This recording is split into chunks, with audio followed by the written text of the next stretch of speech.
Today I'm taking a look at the Alpine Swiss wallet.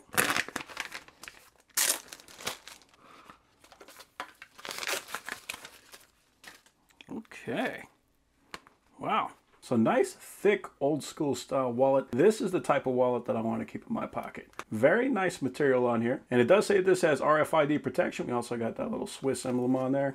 We got our ID keeper on the front, and it does have that slot in the front so you can actually push your ID out the top. We got an extra slot on top of that. We got 1, 2, 3 slots on the right. We got a pocket right here, and then this flips open. You got another ID holder right here. Also an extra slot for a card, and then 1, 2, 3 slots right here. So quite a bit of options for cards. Then we got 2 pockets on the top for bills, which is great for me, so I can separate out like the 50s and the 20s, 10s and the 5s, etc. And this divider is stitched all the way to the bottom, so that's nice. So I got my badge in here right now. We'll see if this works. Okay, cool. If I flip it out, cool. So yeah, overall, that is a very nice wallet.